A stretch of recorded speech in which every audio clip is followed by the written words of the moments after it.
L'Assemblée va entendre une allocution de son Excellence Nikos Christodoulidis, président de la République de Chypre. Je prie le protocole de bien vouloir accompagner son Excellence et je l'invite à prendre la parole devant l'Assemblée.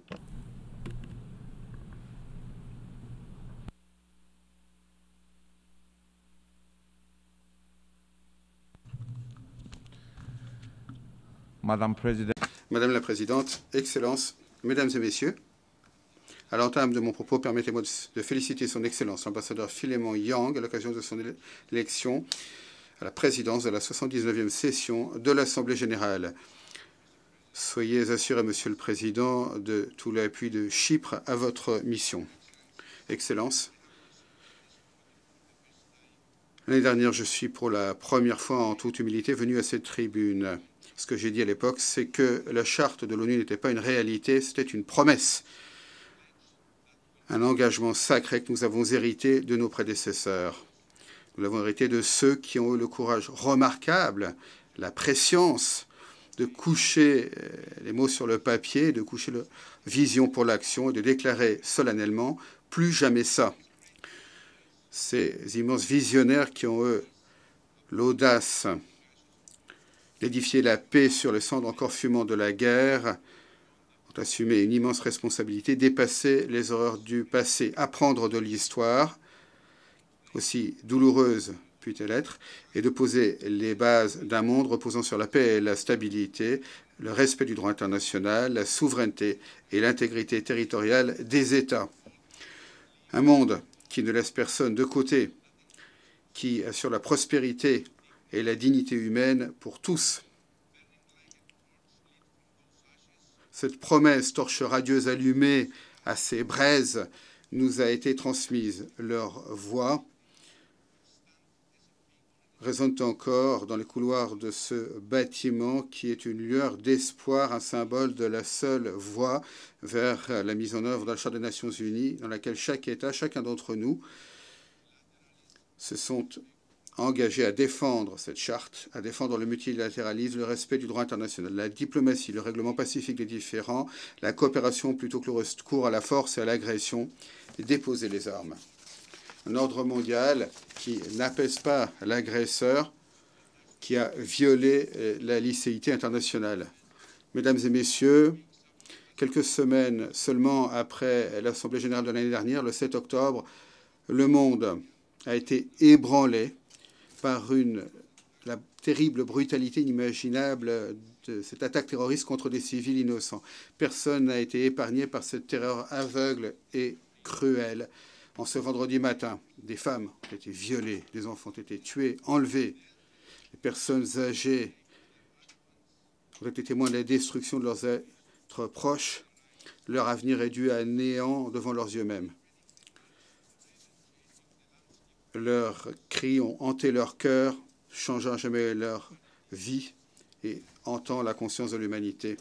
Il n'y a jamais, jamais la moindre justification à la terreur. Il n'y a jamais, jamais la moindre justification à un mépris aussi flagrant de la vie et de la dignité humaine. Quelle que soit son origine, quelles que soient les personnes concernées, cela nous concerne tous. Quand le viol est utilisé comme arme de guerre contre des femmes et des filles, quand des enfants sont enlevés, nos voix doivent se faire entendre clairement, unies, sans embâche. Car ce sont nos filles, car ce sont nos enfants, et nous les avons abandonnés à leur sort. Je voudrais être clair, notre mission est une mission pour les innocents. L'innocence ne connaît ni pays, ni âge, ni race, ni religion. La douleur humaine, la dignité humaine sont les mêmes pour tous. Et il faut toujours les respecter dans chaque contexte. Chers amis, immédiatement après l'attaque du 7 octobre, alors que la situation humanitaire à Gaza se dégradait, mon pays, la République de Chypre, a agi. Nous avons agi, mus par notre responsabilité morale, à aider les civils innocents de Gaza, hommes, femmes, enfants, qui connaissait de terribles souffrances qu'aucun être humain ne devrait jamais connaître. Notre pays fait partie intégrante de la région et donc Chypre a utilisé ses anciens liens d'amitié et de confiance avec nos voisins. Nous sommes un pôle de stabilité dans cette mer démontée, pays de l'Union européenne dans la Méditerranée orientale, et nous avons mis en œuvre le couloir maritime Amathea, un couloir vital pour l'espoir et l'humanité. Le couloir humanitaire chypriote atteste de l'esprit de la lettre de la Charte des Nations Unies, la coopération et le multilatéralisme. Il illustre tout le pouvoir de la diplomatie, l'un de nos outils les plus puissants. Chypre a œuvré étroitement avec ses partenaires régionaux internationaux, avec les Émirats arabes unis, les États-Unis, avec l'appui concret de l'Union européenne, des Nations unies, unis par une vision commune. Ces principes directeurs sont au cœur de notre engagement dans les relations internationales, le pouvoir de la diplomatie comme force pour le bien. Nous avons constamment mis en œuvre cet engagement et nous continuerons à le faire. Chypre n'a cessé d'agir comme pôle régional d'évacuation en période de crise, une passerelle de sécurité, un havre pour les civils. Chers amis, les enfants palestiniens qui sont devenus orphelins, qui ont été forcés à vivre sous des tentes sans accès aux biens de base les plus basiques pour l'existence, la nourriture, les abris, l'éducation, la sécurité, sont également nos enfants. Aucun enfant ne devrait jamais vivre un tel cauchemar. Ce ne sont pas eux qui ont provoqué cette guerre. Ils ne la méritent pas. Ils souffrent en silence. Leurs pleurs hantent notre conscience. Eux aussi, nous les avons abandonnés à leur sort. La situation à Gaza est un appel désespéré. Nous demandons d'agir de manière décisive. Nous devons faire tout ce qui est en notre pouvoir. Nous devons agir comme dirigeants, comme États, organisations internationales et régionales. Mon pays n'a cessé de souligner qu'il était nécessaire de respecter le droit international humanitaire, la protection des civils, la plus rapide, sûre et sans entrave de l'aide humanitaire à Gaza, la libération immédiate et sans condition de tous les otages. Cette guerre doit cesser maintenant. Les souffrances doivent cesser maintenant. Nous avons également constamment agi pour essayer d'éviter davantage d'escalade et de déstabilisation dans notre région, car il était vital d'éventer une escalade dans la région. Nous sommes vivement alarmés par l'évolution de la situation récente dans le Liban voisin. Nous appelons à la retenue. Il faut s'éloigner de l'abîme. Excellences, la Méditerranée orientale et le Moyen-Orient, nos voisins, sont sans aucun doute une région turbulente confrontée à une multitude de défis complexes. Et pourtant, ce voisinage est tellement plus que le récit qu'on en fait habituellement. Je n'accepterai jamais le récit simpliste d'une région dans le chaos. C'est un récit qui ignore les complexités, mais c'est également l'immense promesse de cette région et de sa population. Les dynamiques de changement et d'occasion qui existent. J'ai observé cela de très près, le fruit de la coopération dans la région. J'ai vu de première main ce que les pays de la région peuvent réaliser quand ils s'unissent au nom d'une vision commune pour l'avenir, engagée en faveur du multilatéralisme, dans le respect constant de la licéité internationale. Et je suis convaincu que la Méditerranée orientale et le Moyen-Orient peuvent dépasser ce récit simpliste d'une région dans le chaos pour devenir un pôle de stabilité, de paix et de coopération. Pour que cette région tienne sa promesse, elle doit avoir une voie vers la paix durable. Il est urgent de revitaliser le processus de paix au Moyen-Orient et de parvenir à un règlement politique conformément aux résolutions pertinentes du Conseil de sécurité des Nations unies. Il n'y a pas d'autre voie. Après la tragédie et les souffrances de l'année écoulée, faisons tous les efforts possibles pour faire en sorte qu'il y ait une voie vers la paix. Il n'y a pas de court-circuit. Pas d'autre option. Rien ne peut remplacer une paix durable. Il n'y a pas de raccourci. Il n'y a pas de conflit gelé. Le vide créé en l'absence d'une paix viable est un terrain fertile pour les crises et les conflits. Nous ne pouvons jamais faire preuve de complaisance.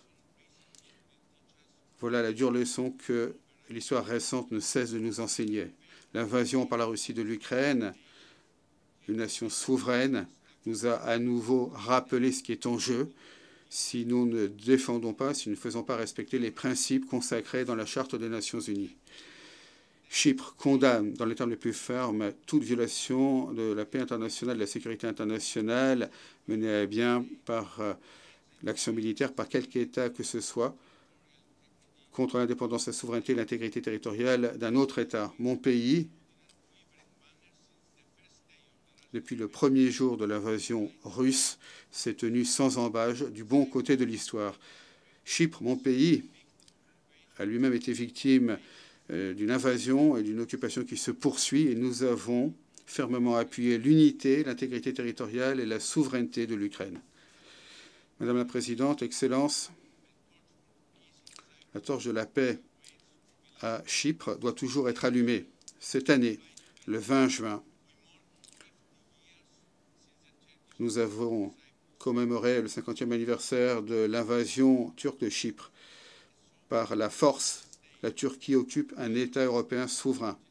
Elle viole la souveraineté et l'intégrité territoriale d'un État membre de l'Union européenne. 50 ans, un demi-siècle d'occupation turque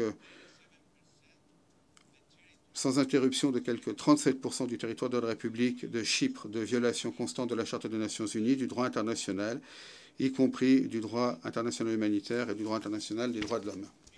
50 ans depuis que les personnes déplacées attendent stoïquement de pouvoir rentrer dans leurs foyers ancestraux. 50 ans que les mères des personnes disparues attendent stoïquement qu'on leur restitue les restes de leurs êtres chers afin de pouvoir les enterrer et qu'ils reposent en paix. Un demi-siècle de mépris flagrant des résolutions du Conseil de sécurité des Nations Unies, des résolutions qui ont également appelé au retour à la restitution de la ville de Varosha à ses habitants légitimes et le transfert de son administration à l'ONU. Et pourtant, 50 ans de résilience et d'espoir pour les Chypriotes.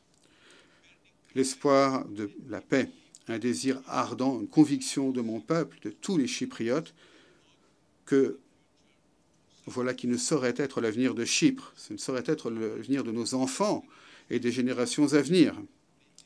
Elle mérite de vivre, de prospérer dans la coexistence, en créant ensemble dans un pays réunifié, dans des conditions propices à une paix viable. Souvent, on me demande si je suis optimiste s'agissant de la paix à Chypre après 50 ans. Permettez-moi de rappeler les mots de Jean Monnet, l'un des fondateurs, des inspirateurs de l'Union européenne, lorsqu'il a proclamé que le temps n'est pas venu un optimisme aveugle ou un pessimisme paralysant. Le temps est venu d'être déterminé. Et donc, la réponse est que je suis déterminé à œuvrer sans relâche, courageusement, pour la paix à Chypre, afin de réunifier mon pays et son peuple dans un État européen moderne et viable, sans force d'occupation, sans garantie étrangère. Je suis déterminé à réaliser pour tous les Chypres tous les droits et libertés fondamentales dont jouissent les autres Européens. Ils ne méritent rien de moins. Je suis déterminé à ne pas manquer à mes responsabilités devant eux. À mes compatriotes chypriotes, turcs et grecs, je voudrais dire ceci. J'entends votre appel en faveur de la paix. Il ne s'est pas évanoui au fil du temps. Il se fait entendre plus clairement et déterminé. Nous nous tournons vers l'ONU, le secrétaire général de l'ONU, qui comprend l'impératif de la réunification pour tenir la promesse de la paix, pour tenir l'engagement de la Charte des Nations Unies. Je suis déterminé à continuer à faire tous les efforts pour reprendre les négociations afin de parvenir à une solution viable à la question chypriote, avec un seul cadre, les résolutions pertinentes du Conseil de sécurité, qui appellent de leur vœu une fédération bizonale bicommunicale dans l'égalité politique telle que définie par les résolutions du Conseil de sécurité, dans la pleine conformité avec le droit de l'Union européenne, ses valeurs et principes. Excellences, depuis la dernière fois que je me suis adressé à vous ici, nous avons fait tous les efforts possibles pour reprendre le processus de paix. Il n'y a pas d'autre voie que la voie vers la paix. Je suis déterminé, je suis prêt à m'asseoir à la table de négociation aujourd'hui, pas demain, aujourd'hui. J'ai une vision très claire pour l'avenir de mon pays, l'avenir de nos enfants, dans un État européen réunifié, prospère et viable. À M. Erdogan, je voudrais dire ceci, l'histoire nous jugera. Et l'histoire est impitoyable quand elle décrit les dirigeants qui ont l'occasion de mettre en œuvre la paix, qui, au contraire, choisissent la voie du révisionnisme et du mépris du droit international. Ceux qui veulent diriger doivent montrer l'exemple. La voie de la moralité, M. Erdogan, ne peut pas souffrir d'amnésie historique sélective ou ne peut prendre en compte que de manière sélective les violations du droit international. L'agresseur, celui qui viole le droit international, ne peut pas prôner la licéité ou pointer du doigt les autres. À cette tribune, hier, nous avons entendu M. Erdogan appeler à ignorer la Charte des Nations Unies, à violer les résolutions du Conseil de sécurité et le droit international, y compris la Convention des Nations Unies sur le droit de la mer. Et ma réponse, la réponse de la communauté internationale est claire. Le mépris de la légalité, découlant de l'invasion, de l'agression, du recours à la force, ne saurait être reconnu. Le droit international n'est pas à la carte. Son interprétation ne varie pas selon l'auteur des violations. Il s'applique de manière égale à tous les contextes, à tous les pays. Il vaut pour la Turquie, un pays qui, il y a 50 ans, a eu recours à la force en violation de la Charte des Nations Unies et a envahi un État souverain et est une force d'occupation à Chypre. Il s'agit d'un affront à cette plénière de qualifier une invasion d'opération de paix. Le révisionnisme ne saurait changer la réalité, ni maintenant, ni plus tard. À M. Erdogan, j'ai dit aussi ceci. Le temps est venu de tenir votre engagement proclamé en faveur du droit international et de la paix. Aucun pays qui ne croit en la supériorité morale de sa position refuse de s'asseoir à la table de négociation. Je suis persuadé que nous pouvons tracer un nouveau cap, un cap de paix, de coopération, ensemble. Nous ne pouvons pas modifier les géographies. C'est une chance, pas une malédiction. La Turquie et Chypre seront toujours voisins. Alors, changeons le récit. Transformons notre proximité en une promesse. Ensemble, édifions un héritage de paix qui peut transformer toute la région. Mesdames et messieurs, dans notre agenda commun, le secrétaire général a dit que l'humanité était confrontée à un choix urgent, terrible, soit un effondrement, soit une percée.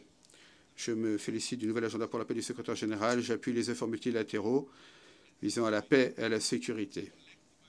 Nous avons besoin d'actions collectives de toute urgence pour faire face à la nature évolutive des conflits, y compris les défis représentés par les nouvelles technologies, la crise climatique, la montée des inégalités et les retours en arrière après les progrès sur les droits de l'homme.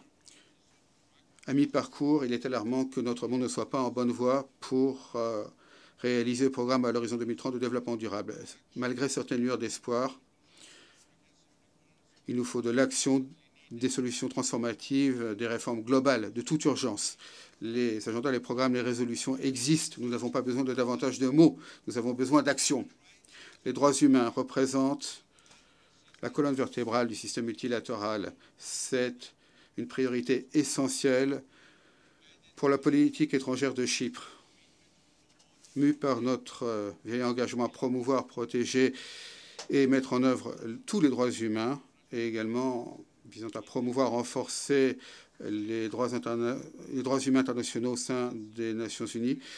La Chypre, pour la toute première fois, s'est portée candidate au Conseil des droits de l'homme pour la période 2025-2027. Les élections auront lieu cet automne.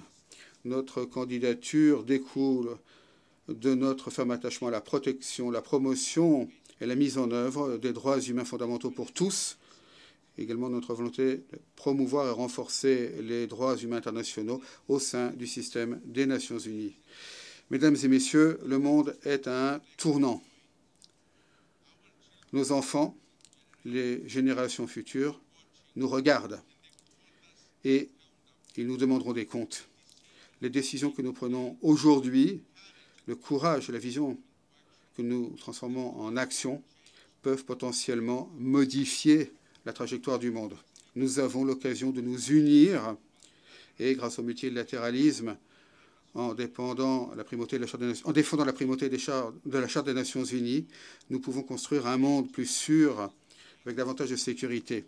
La nature des défis auxquels nous sommes confrontés fait qu'aucun pays ne peut les relever seul. Nous devons nous unir, nous, les peuples des Nations Unies, déterminés. Je vous remercie. On behalf of the Assembly, I wish... Au nom de l'Assemblée, permettez-moi de remercier le président de la République de Chypre. L'Assemblée